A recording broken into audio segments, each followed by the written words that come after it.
હવે થોડી જ ક્ષણોમાં સ્થાનિક સ્વરાજ્યની ચૂંટણીનું મતગણતરી શરૂ થશે। રાજ્યની 66 નગરપાલિકાની સામાન્ય ચૂંટણીમાં સરેરાશ 61.65% મતદાન। જૂનાગઢ મનપાની સામાન્ય ચૂંટણીમાં 44.42% મતદાન। મહાનગરની 3 બેઠકની પેટા ચૂંટણી પર સરેરાશ 31.72% મતદાન। તો નગરપાલિકાની 19 બેઠકની પેટા ચૂંટણી પર સરેરાશ 37.85% મતદાન। તો નગરપાલિકાની 2 બેઠકોની મધ્ય સત્રની ચૂંટણીમાં સરેરાશ 35.23% મતદાન। જિલ્લા પંચાયતની 8 બેઠકની પેટા ચૂંટણીમાં સરેરાશ 43.67% મતદાન। 3 તાલુકા પંચાયતની સામાન્ય ચૂંટણીમાં સરેરાશ 65.60% મતદાન। તાલુકા પંચાયતની 76 બેઠકોની પેટા ચૂંટણીમાં સરેરાશ 57.1% મતદાન। તો સૌથી વધુ ખેડા જિલ્લાની ચકલાસી બેઠક પર સરેરાશ 80.73% મતદાન। તો સ્થાનિક સ્વરાજ્યના જંગનું આજે પરિણામ જાહેર થશે। મતગણતરી એટલે મંતવ્ય ન્યૂઝ। તો મંતવ્ય ન્યૂઝ આપને પડે પડની અપડેટ આપતું રહેશે। સવારે આજે 9 વાગ્યાથી હવે મતગણતરી હવે થોડી જ ક્ષણોમાં શરૂ થશે। 1 મનપા 66 નગરપાલિકા 3 તાલુકા પંચાયતની ચૂંટણીના પરિણામ આજે જાહેર થશે। ભાજપ કોંગ્રેસ સહિત અનેક અપક્ષના વર્ચસ્વની આજે લડાઈ છે તેનું પરિણામ આજે આવશે। તો સ્થાનિક સ્વરાજ્યના જંગનું આજે પરિણામ જાહેર થશે।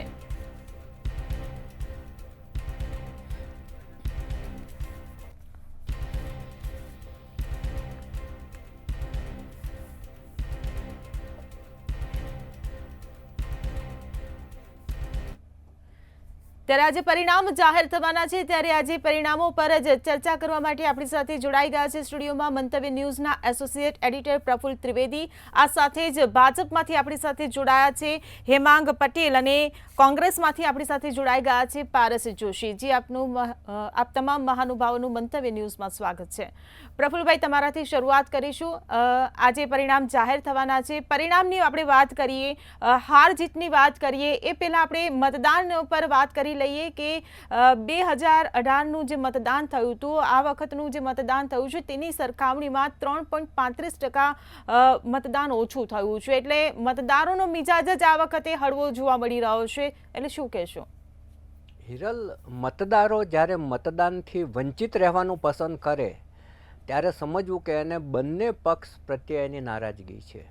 એના મનમાં એવો ખ્યાલ આવી જાય છે કે કોંગ્રેસ આવે તોય અમારું સારું નથી કરવાની ને ભાજપ આવે તોય અમારું સારું નથી કરવાની, એવી જ્યારે ભાવના પેદા થાય ત્યારે એ મતદાર છે મતદાનથી અલગો થઈ જતો હોય છે। અને મતદાનથી જ્યારે મતદાર મોટી સંખ્યામાં અલગો થાય ત્યારે એ બાબત લોકશાહી માટે ઘાતક હોય છે। એટલું જ નહીં, બંને પક્ષ માટે પણ આત્મચિંતનનો એક સંકેત પૂરો પાડે છે કે શા માટે મતદાર મતદાનથી દૂર થાય છે। બંને રસાકસી ભરી ચૂંટણી હતી, બંનેએ ખૂબ પ્રચાર કર્યો, છતાં પણ મતદાનની અંદર ઘટાડો કેમ થયો?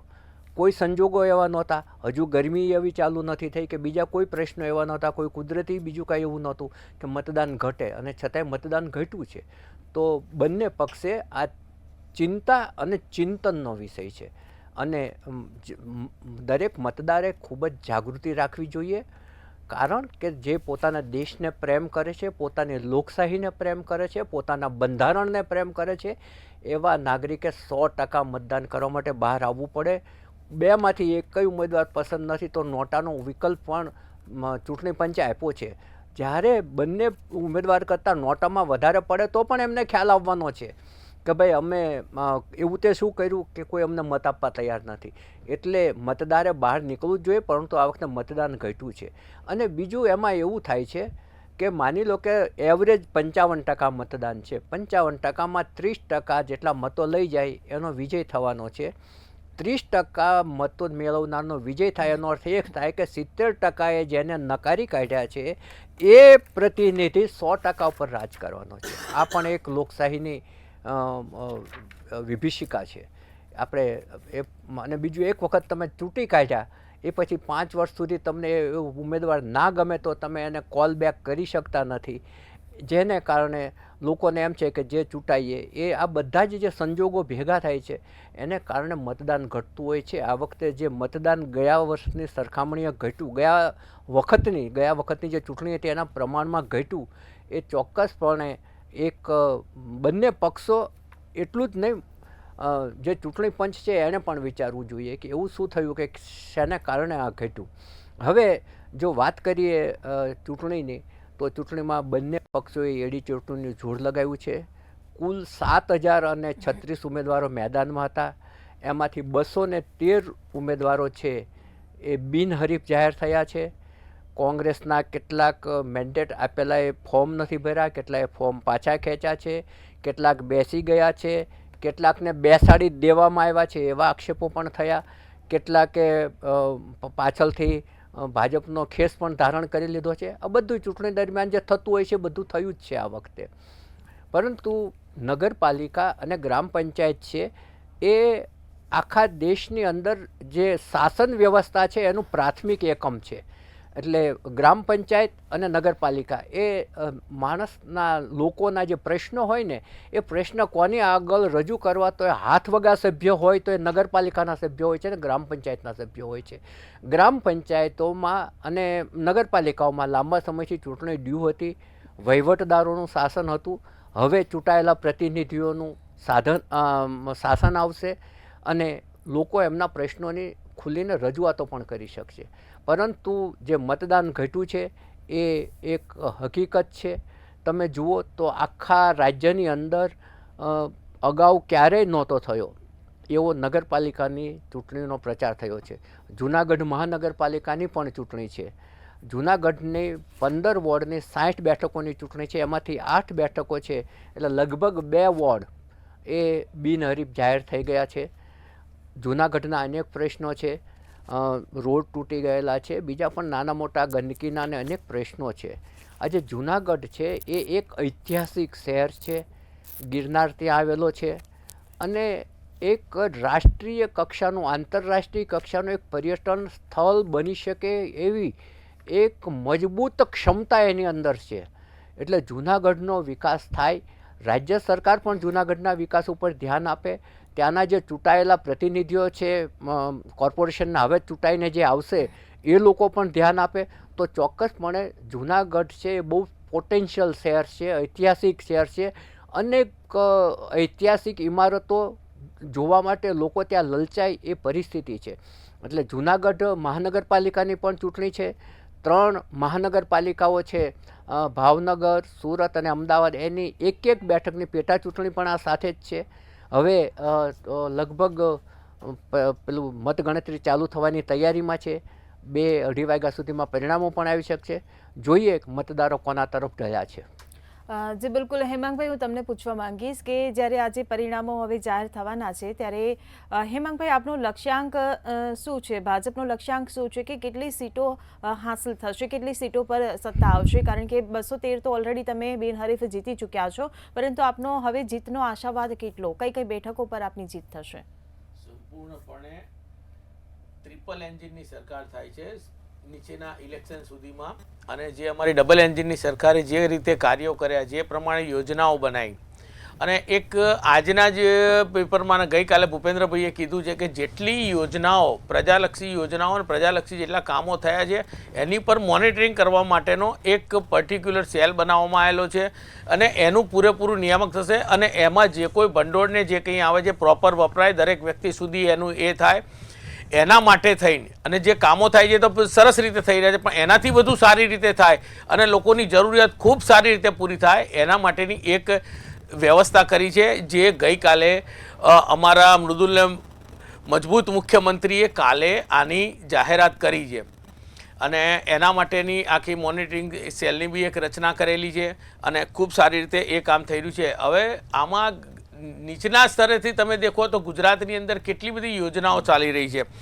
ગ્રામ જ્યોતિ યોજના, શાળા પર પ્રવેશ મહોત્સવ, કૃષિ યોજના, ગરીબ કલ્યાણ મેળા, સાગર ખેડૂ યોજના, ગ્રામ વિશ્વ ભારતી યોજના, ખેલ મહાકુંભ, સૌની યોજના, સૌનો સાથ સૌના વિકાસને ધ્યાનમાં લઈ ગુજરાત વાઇબ્રન્ટ, સુજલામ સુફલામની યોજનાઓ, આવી અસંખ્ય યોજનાઓ અને પ્રવાસનને પણ નાનામાં નાના ગામ સુધી લોકોને વધુમાં વધુ ફાયદો થાય એના માટે દરેક જગ્યાની સારી વસ્તુઓનું ધ્યાનમાં લઈ અને પ્રવાસન સ્થળ બી આજે તમે ગુજરાત નંબર 1 ઉપર છે. એનું કારણ બી એ છે એટલે પ્રવાસનને બી ખૂબ ગુજરાત માટે મહત્ત્વ આપ્યું છે.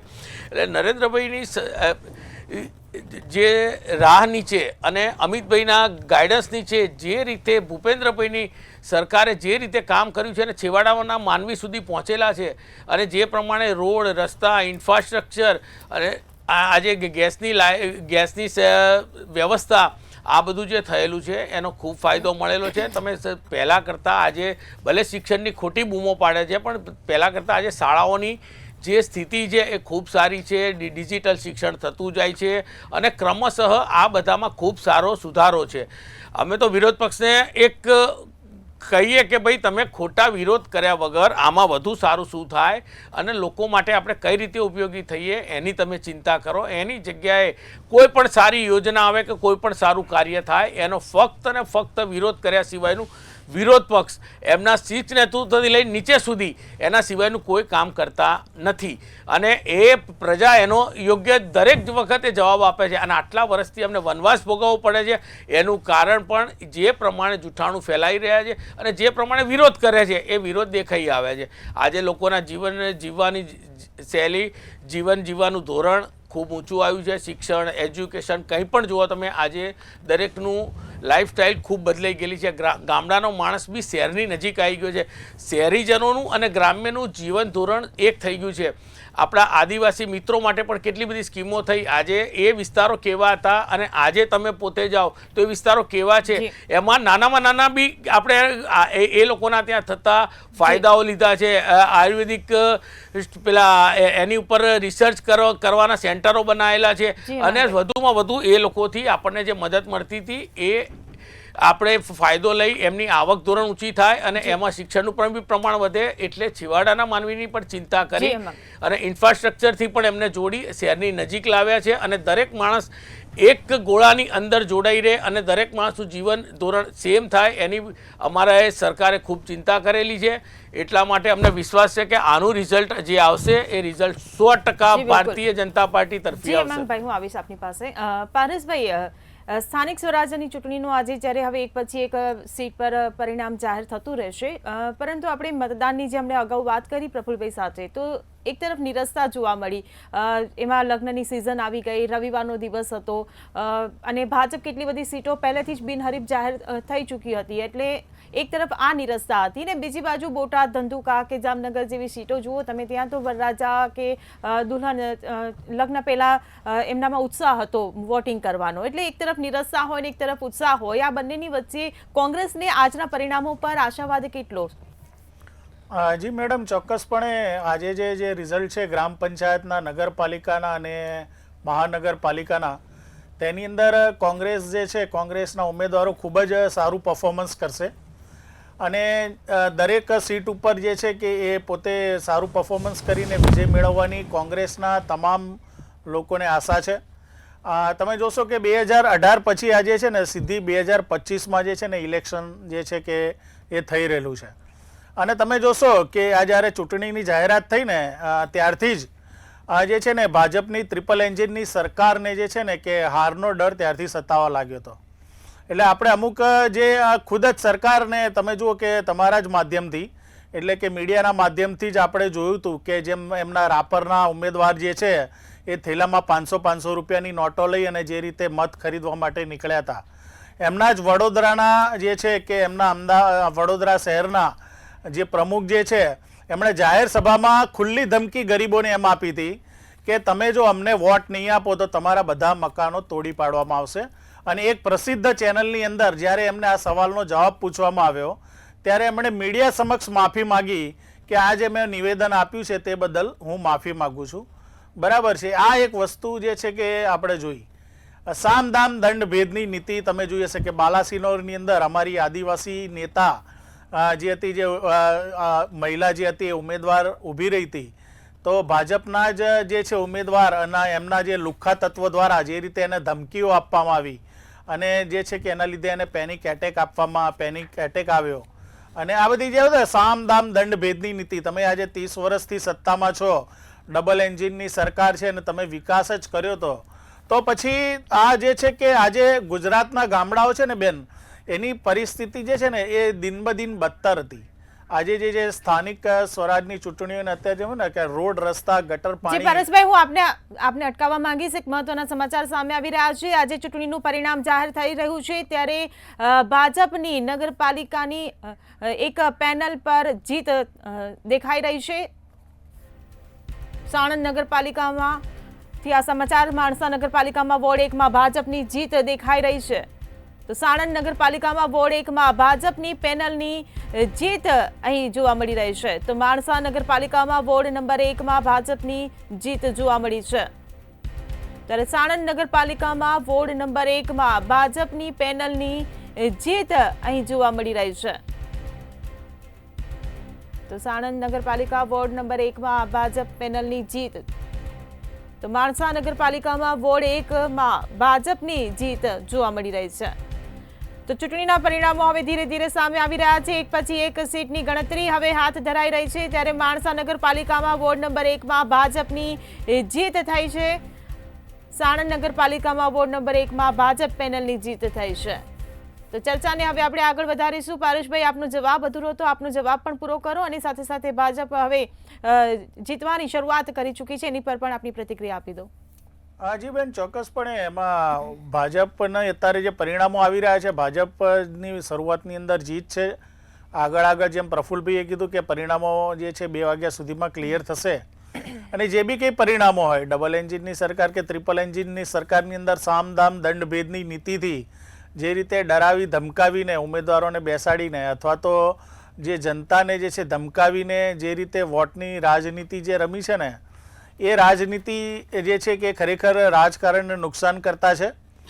અને તમે જુઓ કે જે રીતે હમણાં આપણા જે રીતે યોજનાઓની વાત કરી રહ્યા હતા, વિવિધ યોજનાઓની વાત કરી રહ્યા હતા કે ગ્રામ્ય લેવલ સુધી આ જે વિવિધ યોજનાઓ પહોંચી રહી છે, તો તમે હમણાં જ જોશો કે અઠવાડિયા પહેલાં જ સુરેન્દ્રનગરની અંદર જે ખેડૂતોને પોતાના ખેતરમાં પાણી નહોતું પહોંચતું અને એમણે બાજુની નર્મદાની કેનાલમાંથી પાણી જે છે કે લીધું, તો સરકારે એમને જે છે કે આતંકવાદી હોય અથવા તો પાણી ચોરનું એમને લેબલ લગાવ્યું અને એમાંથી 10 ખેડૂતોની ધરપકડ કરી અને એમાંથી 3 ખેડૂતો ઉપર પાસા જે છે એ લગાવવામાં આવ્યો અને એમને જેલમાં ધકેલવામાં આવ્યા. એટલે તમે આ જુઓ કઈ કૃષિ નીતિની વાત કરો છો તમે.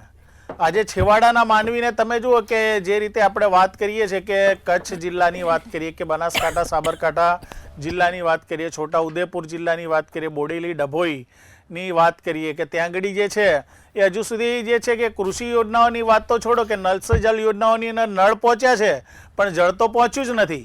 કરોડોનું કૌભાંડ કરીને, કરોડો અબજો રૂપિયાનું કૌભાંડ કરીને આજે ભાજપના જે લોકો જે છે કે જે લોકો પોતાના ખિસ્સા ભરી રહ્યા છે. બાકી ગામડાનો જે વ્યક્તિ જે છે ને એ હજુ ત્યાં ને ત્યાં જ છે. કૃષિ યોજનાઓની આજે તમે વાત કરીએ કે જે રીતે રાજ્ય સરકારે વાત કરી હતી, હવે હું તો ચોખ્ખું સ્પષ્ટપણે કહું છું કે અહીંયા મુખ્યમંત્રી જે છે ને બરાબર છે, એમના નિયમો તો લાગુ પડતા જ નથી. પાછળથી કદાચ જે છે ને કે એમના જે ગુજરાતના અધ્યક્ષ છે ને કે ગૃહમંત્રી છે ને એ જ બધા ડિસિઝન લઈ અને ગુજરાત સરકાર ચલાવે છે. ખાલી સ્ટેમ્પ પેપર છે મુખ્યમંત્રી, બરાબર છે કે એમના નિર્ણયો હોતા જ નથી.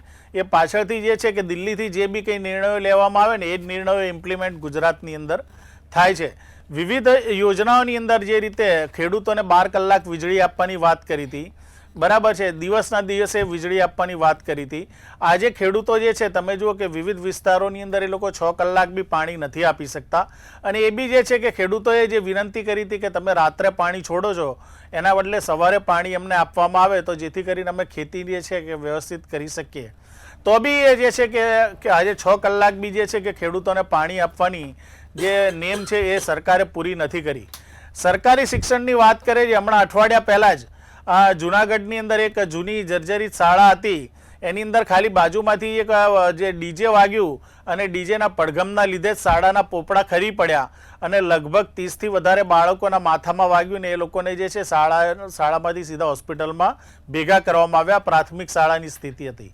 હવે ત્યાં આગળ તમે જુઓ કે કેવી જૂની જર્જરિત શાળાઓ છે, ત્યાં આગળ પાયાની સુવિધાઓનો અભાવ છે.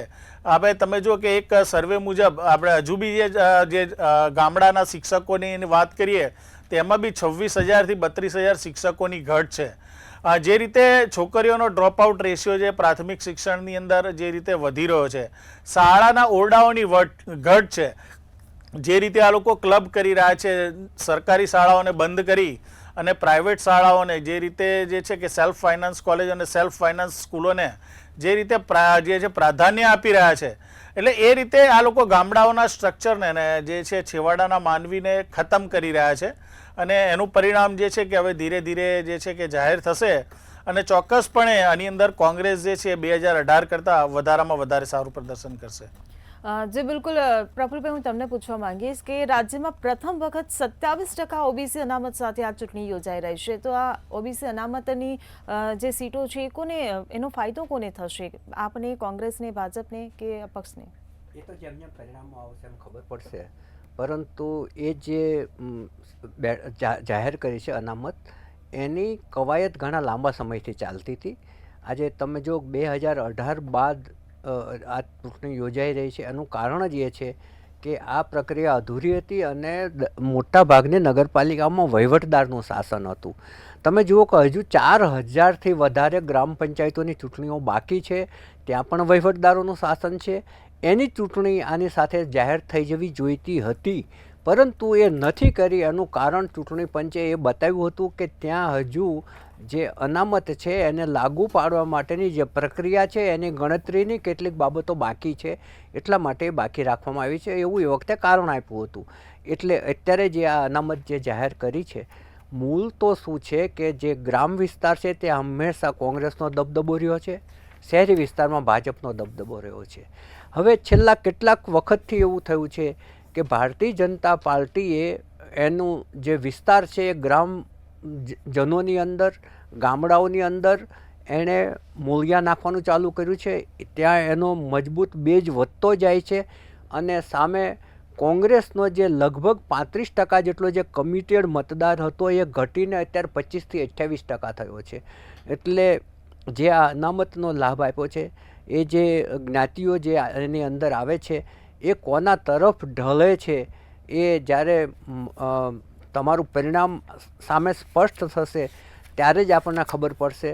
કારણ કે જે સ્થાનિક સ્વરાજની ચૂંટણી હોય છે એ લોકસભા અને વિધાનસભા કરતાં અલગ હોય છે.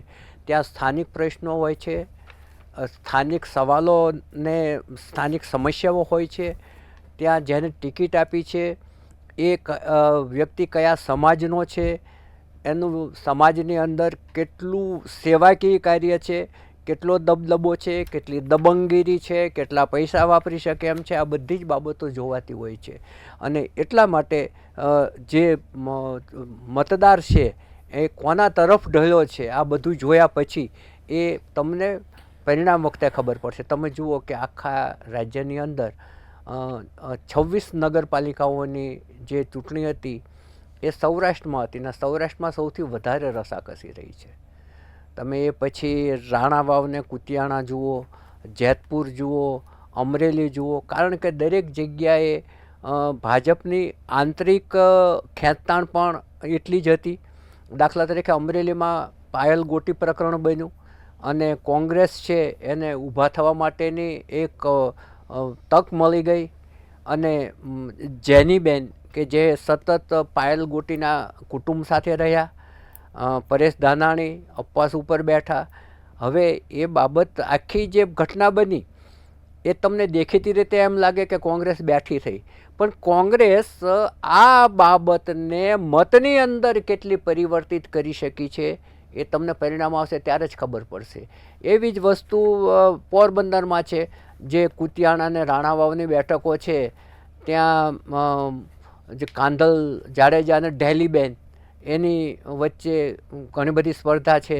નીચે જેતપુરમાં આવો તો જયેશ રાદડિયા અને પ્રશાંત કોરાટ વચ્ચે પણ સ્પર્ધા હતી, કારણ કે પ્રશાંત કોરાટને સ્ટાર પ્રચારકોમાં નામ આવ્યું છે. એટલે દરેક જગ્યાએ પોતાના સ્થાનિક પ્રશ્નો પણ છે, સ્થાનિક સમસ્યાઓ પણ છે, સ્થાનિક વિવાદો પણ છે. હવે એ વિવાદો છે એને કઈ, કારણ કે ઘણા બધા પડકારો ભાજપ સામે છે, ભાજપ સામે પડકાર મુક્ત છે એવું તમે કહી જ ના શકો. અત્યારે તમે પાયલ ગોટીકાંડ કરો, રાજકોટનો અગ્નિકાંડ કાઢો, ખ્યાતિ હોસ્પિટલનો કાંડ કાઢો, બીજેડનો કાંડ કાઢો, નકલીની હારમાળા જુઓ, પેપર ફૂટવાની વાત જુઓ, પરંતુ આ બધી સમસ્યાઓ વચ્ચે ભાજપનું મજબૂત પાસું એ છે કે એનું સંગઠન મજબૂત છે, એને જીતવા માટેની આક્રમકતા સખત છે, એનું માઇક્રો મેનેજમેન્ટ છે જે એને ફાયદો કરાવે છે. આ બધી જ બાબતોને છે એને વોશઆઉટ કરવા માટે ભાજપના નેતાઓ છે એની જે થિંક બેંક છે એ કામે લાગી જતી હોય છે. જે બિલકુલ હાલ વિરામનો સમય થયો છે, ચર્ચાને આપણે આગળ વધારીશું પછી. તો સ્થાનિક સ્વરાજની ચૂંટણીના પરિણામ એક પછી એક જાહેર થઈ રહ્યા છે. સતત અપડેટ અમે આપના સુધી પહોંચાડતા રહીશું, પરંતુ હાલ રોકાઈશું એક વિરામ માટે. તો વિરામ બાદ આપનું સ્વાગત છે અને હવે સ્થાનિક સ્વરાજની ચૂંટણીની મતગણતરી શરૂ થઈ ચૂકી છે. એક પછી એક સીટ પર જાહેર પરિણામો થઈ રહ્યા છે. વડનગરમાં વોર્ડ નંબર 1માં પણ પરિણામ જાહેર થઈ રહ્યું છે. હાલોલ નગરપાલિકામાં વોર્ડ નંબર 1માં ભાજપના 2 ઉમેદવારની જીત થઈ છે. રાજુલા નગરપાલિકામાં વોર્ડ નંબર 1માં ભાજપની પેનલની જીત થઈ છે. તો રાપર નગરપાલિકામાં વોર્ડ નંબર 1માં ભાજપ પેનલની જીત થઈ છે. તો એક પછી એક પરિણામ જાહેર થઈ રહ્યા છે, જેમાં ભાજપ પેનલની જીત દેખાડી રહ્યા છે. કુતિયાણા નગરપાલિકા વોર્ડ નંબર 1માં પણ ભાજપ પેનલની જીત અહીં જોવા મળી રહી છે. તો આ સાથે જ ઉપલેટા નગરપાલિકાના વોર્ડ નંબર 1માં પણ ભાજપ પેનલની જીત. સાણંદ નગરપાલિકામાં વોર્ડ નંબર 1માં ભાજપની પેનલની જીત. તો માણસા નગરપાલિકા વોર્ડ નંબર 1માં પણ ભાજપની જીત અહીં જોવા મળી રહી છે. તો ચર્ચાને હવે આપણે આગળ વધારીશું. હેમાંગભાઈ, મારો સવાલ તમને, એક પછી એક પરિણામ તો જાહેર થઈ રહ્યા છે. ભાજપ પેનલની જે જીત દેખાતી રહી છે, કોંગ્રેસની જીત હજુ સુધી સામે નથી આવી, પરંતુ કોંગ્રેસના જે આક્ષેપો છે કે ભાજપ હંમેશા સામ દામ દંડ ભેદની નીતિ અપનાવી રહ્યું છે. મતદાનની જ્યારે વાત કરીએ તો મતદારોને એ પૈસા આપીને રીઝવવાનો પ્રયાસ કરે, એમાં 500-500ની નોટો આપીને મતદારોને ખરીદવાનો પ્રયાસ કર્યો. હમણાં તેમણે વાત કરી કે મકાન તોડી પાડવાની જાહેરમાં ધમકી આપવામાં આવી. કેટલીક જગ્યાએ એવું પણ થયું. આપણે જુનાગઢની વાત કરીએ તો જુનાગઢમાં પણ રાજકોટથી સ્પેશિયલ બહેનો બોલાવી હોય, શેરીએ શેરીએ પૈસાની વહેંચણી કરવા માટે ને મત ખરીદવા માટે, જેનો કોંગ્રેસના ઉમેદવારે પર્દાફાશ કર્યો તો એનો પણ વિડીયો સામે આવ્યો. એક બેઠક એવી પણ છે, જસદણના ઉમેદવાર, આપના ઉમેદવાર જે હતા, ત્યાં ફોર્મ ભર્યા પછી તેમને જબરદસ્તી ભાજપનો ખેસ પહેરાવવામાં આવ્યો, તેનો ઓડિયો પણ આપણી સામે આવ્યો. આ બધી જ ઘટનાઓ જેમાં ભાજપનું એવું ચિત્ર દેખાઈ રહ્યું છે કે ભાજપ ખરેખર સામદામ દંડ ભેટની નીતિ અપનાવી રહ્યું છે. આ બધા પુરાવો સામે આપ શું કહેશો?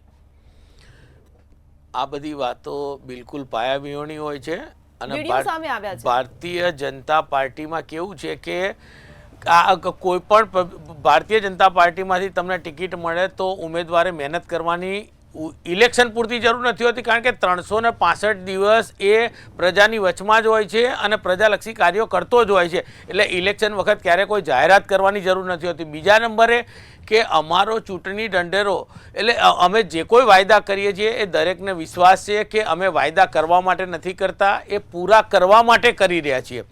અને નરેન્દ્રભાઈની સરકાર આવ્યા પછી આ વસ્તુ દરેકે શીખવી પડી છે અને વિરોધ પક્ષે પણ શીખવી પડી છે કે જે કરો એ પૂરા કરો, ખાલી ખોટા ડાપલાપણના અને ખોટા વાયદાઓ કરશો નહીં, જેથી પ્રજા સમજી લે છે. અને ભારતીય જનતા પાર્ટીએ આજ સુધી આપેલા દરેક વચનો કોઈ પણ રીતે પૂરા કર્યા છે અને કોઈ પણ સ્ટેજના વચનો જ આપ્યા છે. દરેક વચનો પૂરા કરી અને ખૂબ સારા કાર્યો કર્યા છે.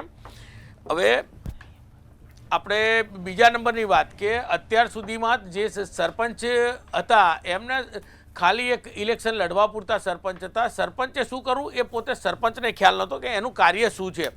આજે ભારતીય જનતા પાર્ટીમાં સરપંચને અલગ અલગ ભંડોળ આવે છે અને એને પોતે એક આખું પ્લાનિંગ કરવાનું હોય છે. પ્લાનિંગ કરી પોતાના ગામ માટે, પોતાના તાલુકા માટે અને દરેક જગ્યાએ એ લોકો પ્લાનિંગ કરી અને પોતે પોતાનો વિકાસ કરતા હોય છે, પોતાના ગામનો વિકાસ કરતા હોય છે. અને અમે તો અમારો સિદ્ધાંત છે કે ગામ વિકસશે તો શહેર વિકસશે અને શહેરનો વિકાસ થશે તો જ દેશનો વિકાસ થશે અને તો જ દુનિયામાં તમારો ડંકો વાગશે. અને આજે આપણો દેશ જે સ્ટેજ ઉપર પહોંચ્યો છે એનું કારણ છેલ્લામાં છેલ્લા અને છેવાડાના જે ગામો જે ગણતા હતા, અમે એને આજે પ્રથમ ગામ ગણી અને એને એક સારું સ્ટેજ આપ્યું છે અને એના કારણે અમે આ સ્ટેજે પહોંચ્યા છીએ.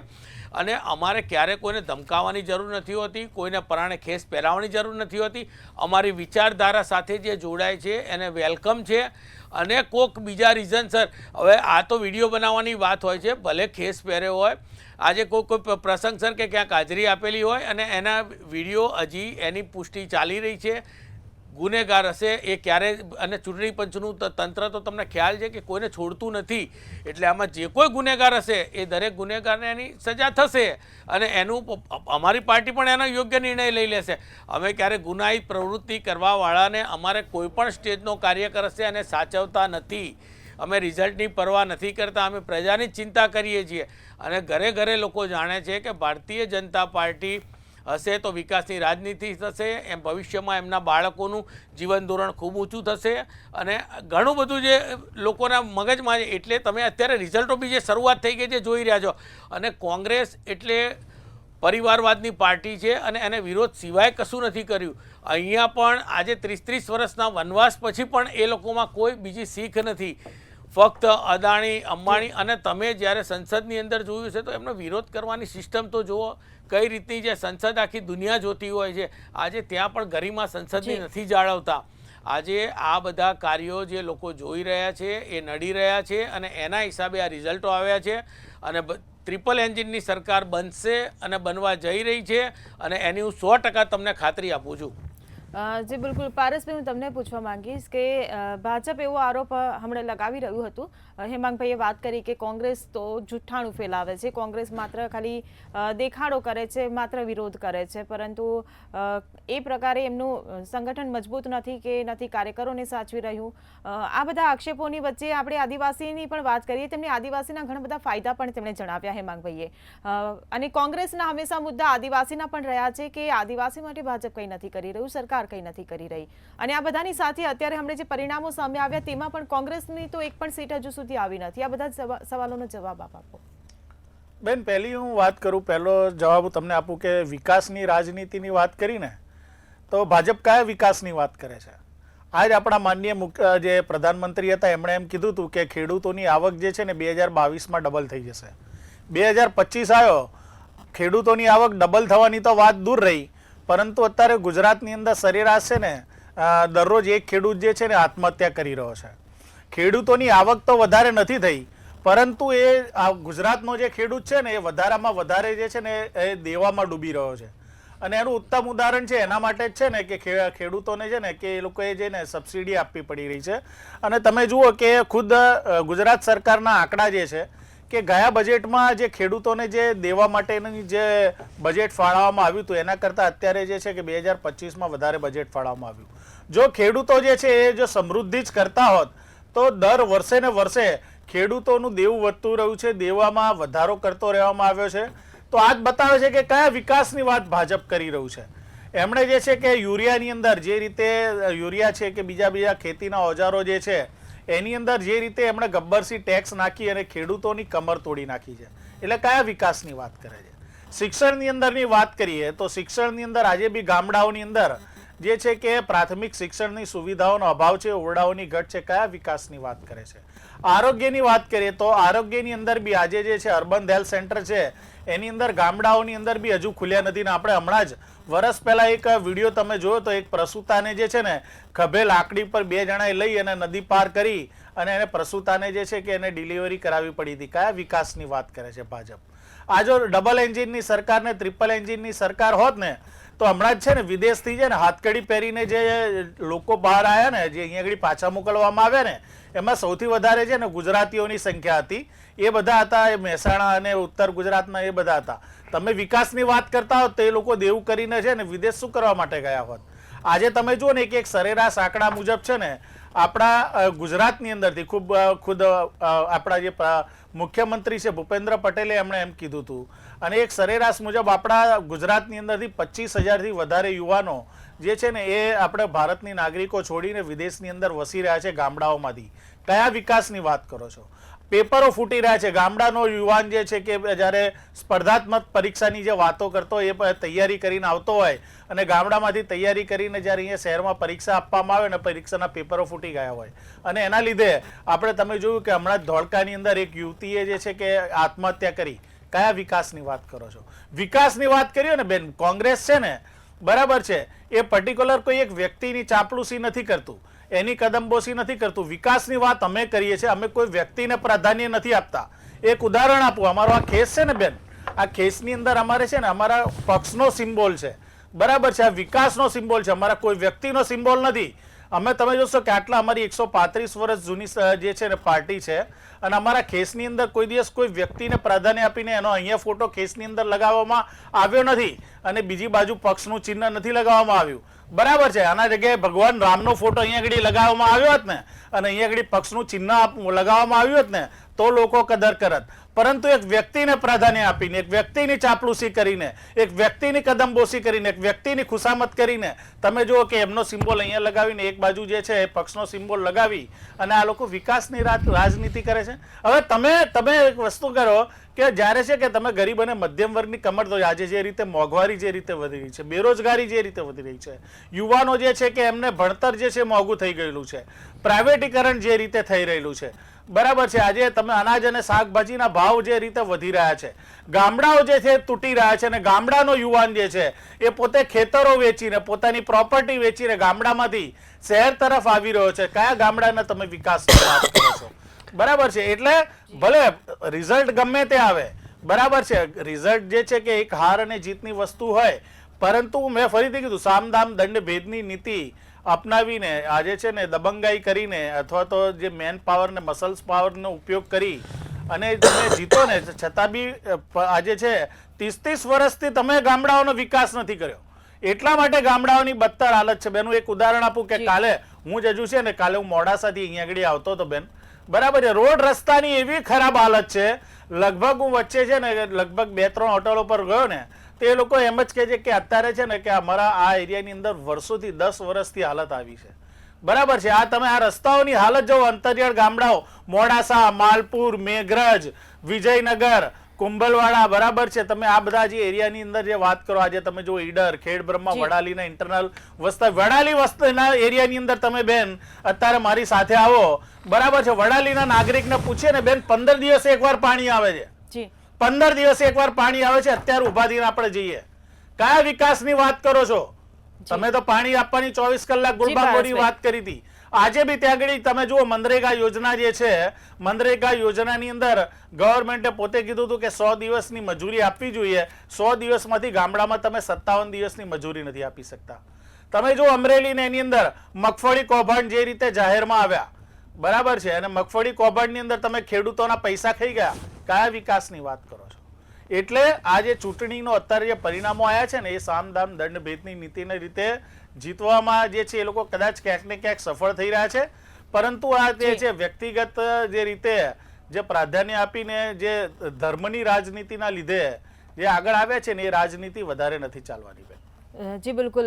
પ્રફુલભાઈ, હું તમને પૂછવા માંગીશ કે 2021માં પાલિકા પંચાયતની જે ચૂંટણી યોજાઈ હતી તેમાં 92% જેટલી બેઠકો જીતીને ભાજપે વિક્રમ સર્જ્યો હતો, ત્યારે આ વખતે શું લાગે છે, કેટલા ટકા તેઓ બેઠકો જીતશે, અને જીતશે કે પછી તેમાં ક્યાંક કચાશ રહી જશે, અને કયા કારણે?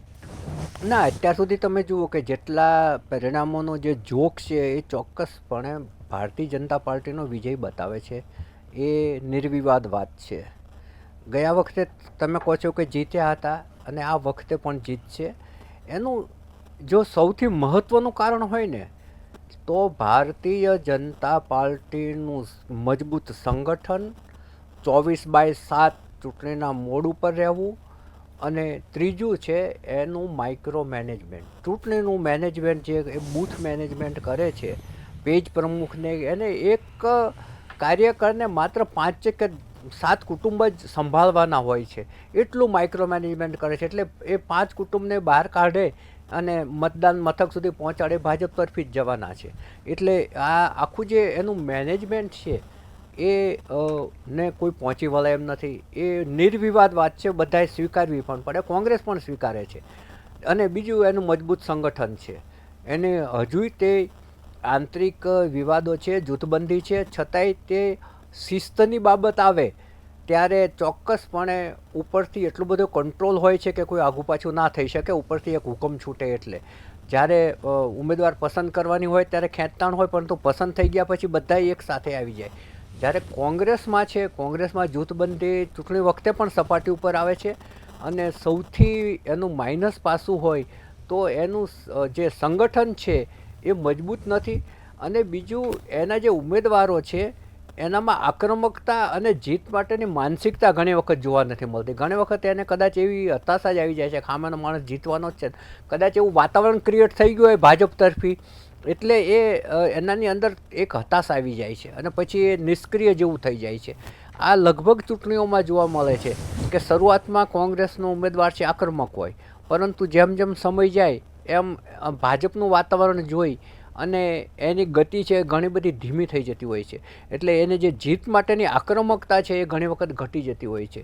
એટલે ભારતીય જનતા પાર્ટીનું જે મજબૂત સંગઠન છે એનું મેનેજમેન્ટ અને બીજું સત્તાના સૂત્રો એની પાસે છે એટલે એ જીત માટે હંમેશા એનો હાથ ઉપર રહેતો હોય છે લગભગ તમામ ચૂંટણીઓમાં.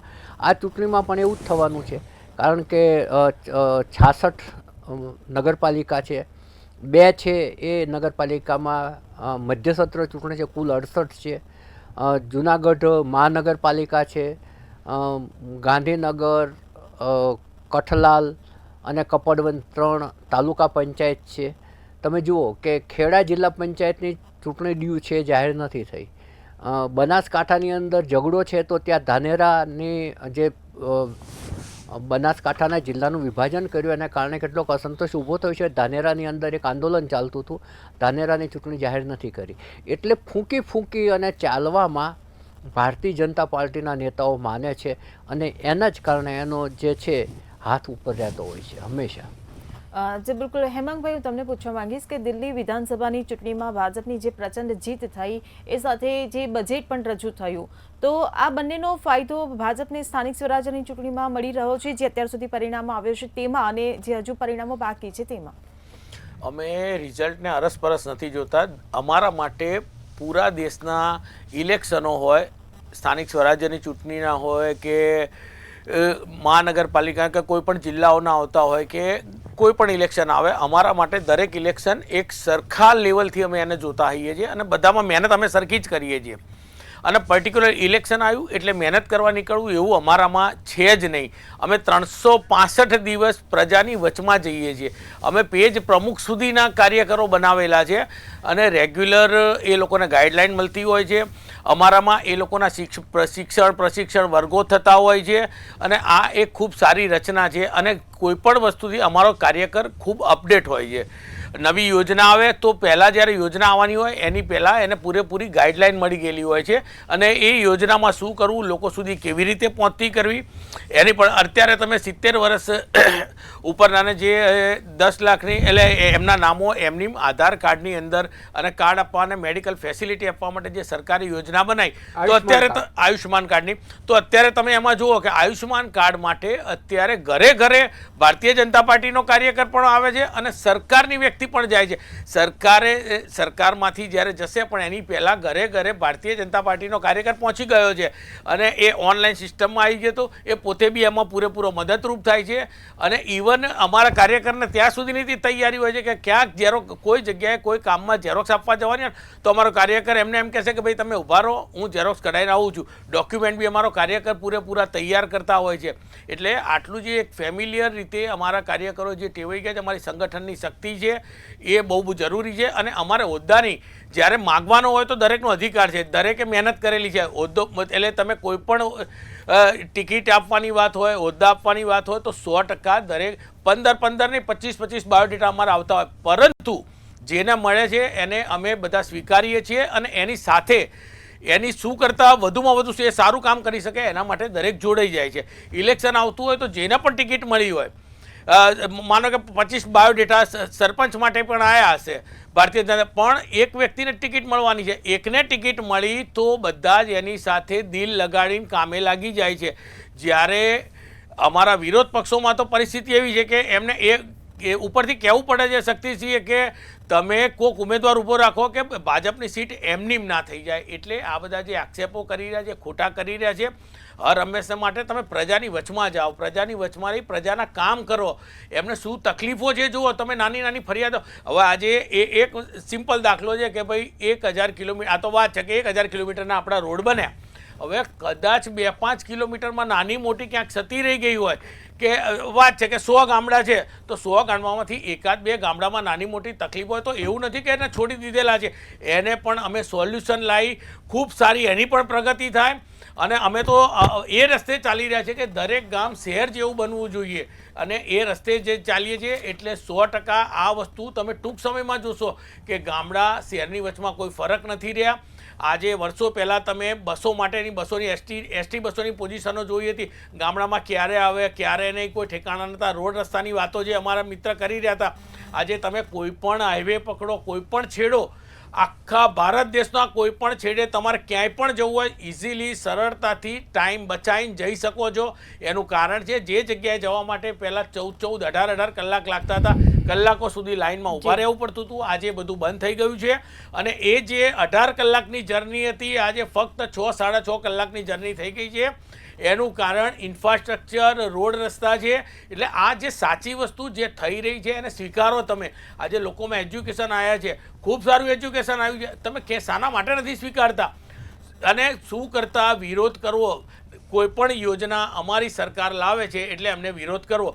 હવે તમે દિલ્હીની જ હમણાં બેન વાત કરી, હવે દિલ્હીમાં તમે જુઓ કે હજી કેટલો ટાઈમ તો રિઝલ્ટ આવે, હજી કાલથી બધા જ બજેટો શરૂ થઈ ગયા. આપણે અહીંયા રિવરફ્રન્ટ છે એવો યમુના નદીની સાફ સફાઈનું કામ શરૂ થઈ ગયું, ત્યાં સારામાં સારો રિવરફ્રન્ટ બનશે અને એના જેટલા બી પોલ્યુશનના પ્રોબ્લેમથી લઈ વીજ વાયરોના પ્રોબ્લેમથી લઈ જેટલા હતા એની માટેની કમિટીઓ અલગ અલગ બની ગઈ, એના કામ ઉપર વિચારણા કરી.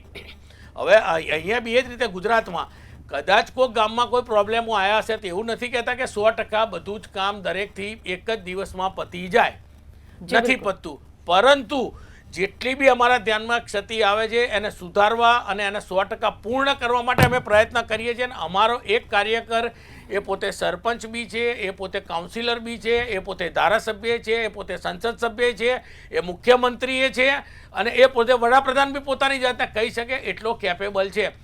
ગાંધીનગર લોકસભાનું ઇલેક્શન ચાલતું હોય ત્યારે અમિતભાઈ શાહ સાહેબ જેવી વ્યક્તિ કે જેને પૂરેપૂરા ભારત દેશની જવાબદારી છે એવી વ્યક્તિ પોતે દરેક કાર્યકરને કહે છે કે ભાઈ તમે જ અહીંના સંસદ સભ્ય છો અને તમે લડી રહ્યા છો એ રીતની તૈયારી કરવાના. એક સૈનિકની જેમ અમારો કાર્યકર લાગી જાય છે અને એ રીતે દોડે છે અને આત્મીયતા જેવું છે.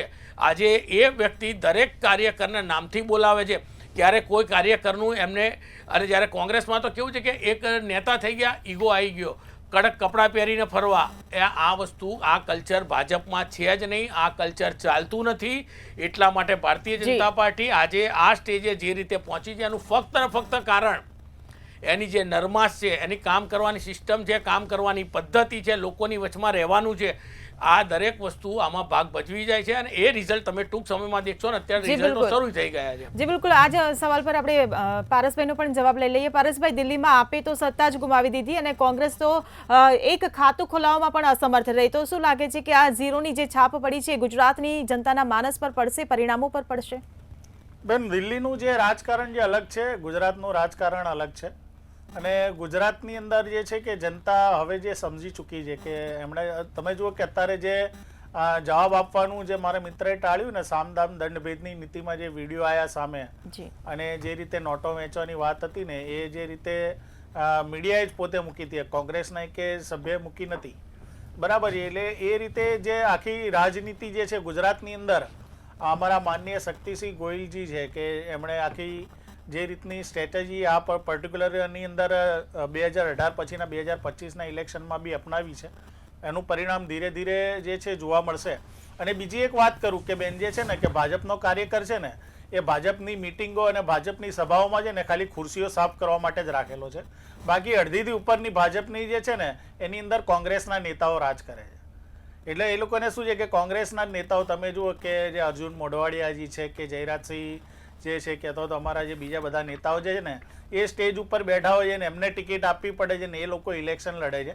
અને ભાજપનો કાર્યકર્તા છે ને છેલ્લા 30 વર્ષથી છે ને એ આ મિટિંગોની અંદર અને સભાઓની અંદર છે ને ખાલી ખુરશીઓ સાફ કરવાની વાત સાફ કરે છે. એટલે એમનો જે છે ને આ જે છે ને આ એમની વિકાસની રાજનીતિ છે કે એમના પોતાના તો છે ને એક નેતાઓ સક્ષમ નથી. એટલે આજે 70%થી વધારે નેતાઓ જે છે ને કોંગ્રેસના જે છે ને ભાજપ ઉપર રાજ કરે છે.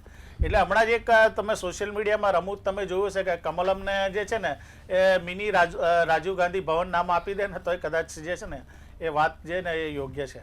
હવે પરિવારવાદની વાત કરી હતી ને બેન, તો હું પરિવારવાદમાં નામ આપી દઉં કે આજે બી રાજ્યસભા લોકસભાની અંદર અને આપણા ગુજરાત વિધાનસભાની અંદર જેટલા બી ધારાસભ્યો જે છે ને અથવા તો જે સંસદ સભ્યો ગયા છે ને એમના છોકરાઓ છોકરીઓ ને એમના જમાઈઓ છે ને એ દરેકને જે ને કોર્પોરેટરનું ઇલેક્શનની ટિકિટ મળી છે, ક્યાં ગ્રામ પંચાયતની નગરપાલિકાની ટિકિટો મળી છે અને ક્યાં તો એ લોકો સરકારની અંદર કે ગાંધીનગરની અંદર મોટા પદ ઉપર બેઠેલા છે અને એ લોકોએ જ પોતાનો આખો એક અડ્ડો જમાવી દીધો છે કે તમારે છે ને કોઈ બી કામ સંસદ સભ્ય અથવા તો ધારાસભ્યને મળવું હોય ને તો તમારે એના જમાઈને મળવું પડે, છોકરાને મળવું પડે, કાં તો પછી છે ને એમની છોકરીને મળવું પડે. એક ઉદાહરણ આપું કે આપણા ગૃહમંત્રી હતા, એમના છોકરાને બેટ પકડતા બી નહોતું આવડતું ને તો એમને BCCIનો અધ્યક્ષ બનાવી દીધો હતો. રાજનાથસિંહ જે છે ને એમને એમના છોકરામાં કોઈ આવડત નથી ને તો ઉત્તર પ્રદેશના ધારાસભ્ય બનાવવા માટે ટિકિટ આપી દેવામાં આવી હતી. બરાબર છે. આ રીતે અમુક કેટલાય ઉદાહરણો છે કે એમના જે છે ને કે લગભગ 200 થી 250 થી વધારે ધારાસભ્યો અને સંસદ સભ્યો ના છોકરાઓ અને છોકરીઓને બધા છે ને એ આખા દેશની અંદર છે ને મોટા મોટા પદ ઉપર જે છે બેસાડી દેવામાં આવ્યા છે. કયા પરિવારવાદની વાત કરો છો તમે? પરિવારવાદ તમારા અંદર જ આવી ગયેલો છે. બરાબર છે. ખાલી છે ને તમે છે ને એ પરિવારવાદમાં છે ને અમારી પાર્ટીની અમારી એક જ વાત છે કે એ વર્ષોથી જે રાજ કરી રહ્યું છે ને સારી રીતે જે છે કે અત્યારે હા કદાચ અમે સત્તામાં અત્યારે નથી એટલા માટે વસ્તુ અલગ છે, પણ પરિવારવાદ અમારા કરતાં તો તમારા અંદર વધારે છે. આ લોકોને શું છે, પોતાના છોકરાઓને વિદેશમાં ભણવા માટે મોકલી દેવા છે ને અહીંયા આગળના યુવાનોને ખાલી ધર્મનો ઝંડો જે છે કે હાથમાં આપી દેવો અને એક કોમને બીજા કોમ જોડે લડાવી ઝઘડાવી અને રાજ કરવું ને એ નીતિ છે. કયા વિકાસની તમે વાત કરો છો? બરાબર. ચોક્કસપણે અત્યારે હું તો તમને ચેલેન્જ મારું છું કે એ છે ને ભાજપના જે કાર્યકર્તાઓના વખાણ કરે ને કોઈ બી 5 કાર્યકર્તાઓને અત્યારે સ્ટુડિયોમાં બોલાવી લો અને એમને એમ કહો કે તમારી 10 યોજનાઓના નામ આપો કે કઈ 10 યોજનાઓ તમે ગામડાઓની અંદર ઇમ્પ્લિમેન્ટ કરી. સાહેબ ખાલી 10 યોજનાઓમાંથી 5 યોજનાઓનું નામ બી એ આપશે ને તો આ કોંગ્રેસનો ખેસ છોડી દઈશ. એમની કોઈ સિસ્ટમ જ નથી, કોઈ ખબર જ નથી એમને. બરાબર છે કે એમની યોજનાઓ કઈ રીતે ઇમ્પ્લિમેન્ટ છે ને એ ગ્રામ્ય પંચાયતની અંદર થાય છે કે નગરપાલિકાની અંદર થાય છે કે હા તમે ચૂંટણી જીતો છો એ વાત ચોક્કસપણે જો જીતા વહી સિકંદર એની અંદર ના નથી, પરંતુ યોજનાઓની માહિતી બી નથી ને યોજનાઓ ઇમ્પ્લિમેન્ટ જે છે કે નાના મોટા જે શહેરોની અંદર અથવા તો ગ્રામ પંચાયત નગરપાલિકાઓ કે ક્યાંય થઈ જ નથી. એટલે આ વાત છે ને એ તદ્દન ખોટી છે. બરાબર છે. હા છતાં પણ તમે અત્યારે જે પરિણામો આવ્યા છે એ પરિણામો પ્રમાણે ભાજપ જે બી સીટોની અંદર જીતી રહ્યું છે તો એની અંદર એ લોકોને અભિનંદન છે, પરંતુ વિરોધ પક્ષમાં બી કદાચ અમે અત્યારે પરિણામો પછી જો બેસીએ તો અમે જે છે કે જે ખોટી વાતો છે એ જે છે ને એ અમે તમારી સામે મૂકવાના જ છીએ. કારણ કે તમે 1 એન્જિનની સરકાર હો, 2 એન્જિનની સરકાર હો કે 3 એન્જિનની સરકાર હો, તમે જે બી હો, પરંતુ તમે છે ને રાજા નથી, તમે દેશના જે છે ને પ્રધાન સેવક છો અને દેશના જે છે ને એક સામાન્ય નાગરિક છો અને જ્યાં તમે ખોટું કરશો ને એમાં કાન આંબળવાનો અધિકાર એ અમારા માટે છે. જે બિલકુલ ચર્ચાને આગળ વધારીશું, પરંતુ સમય એક વિરામનો થયો છે.